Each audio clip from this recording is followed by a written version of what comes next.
Thank you. Quickly use this thing.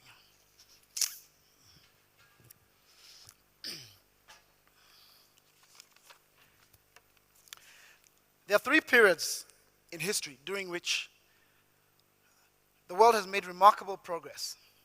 And at each and every time, Africa has been left behind. The first of these periods was the Renaissance, when people like Isaac Newton, Leonardo da Vinci, etc., came up with ideas that really transformed the world.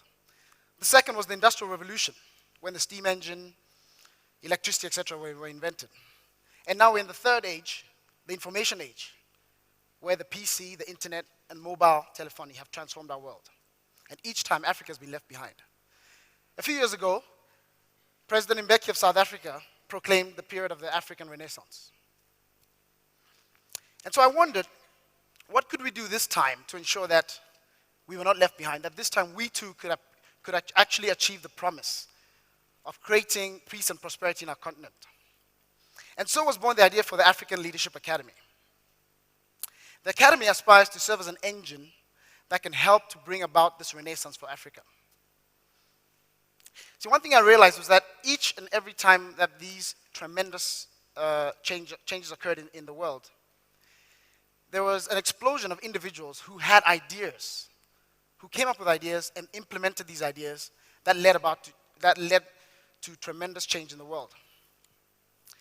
Let's call these individuals change agents. Now, Africa has a lot of these change agents already. We've seen and met several of them at TED over the last few days and heard about their ideas and what they're doing to implement them. So our goal at the Academy is to become more systematic and proactive about developing these change agents for Africa, so that we don't just leave it to chance, but really harness a group of people who are united by one common purpose, to bring about peace and prosperity in Africa. So practically speaking, how does this academy work? We'll identify young people from all 54 countries in Africa, 125 each and every year, that we believe have the potential to change Africa. We'll bring these young people to the academy for 2 years, which will form the beginning of a lifelong process of nurturing these amazing young people to become the change agents that Africa so badly needs. Think of like a sort of a Rhodes Scholarship for young leaders in Africa. So 50 years from now, what do we hope to see? By then, we would have developed 6,000 change agents for Africa. Let's say 100 of these have become effective and ethical political leaders who are contributing to peace and stability on the continent.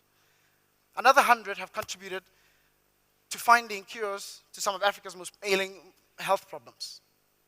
1,000 have become entrepreneurs and created millions of jobs. Others have become central bank governors, university presidents, teachers, doctors, etc.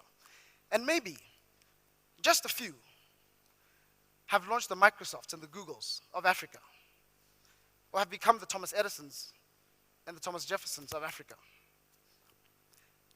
And together, this group can work together to bring about this elusive African Renaissance. So just quickly want to show you a couple of slides of the campus, which is opening next year. Yeah, thank you. Thank you. Thank you, Fred.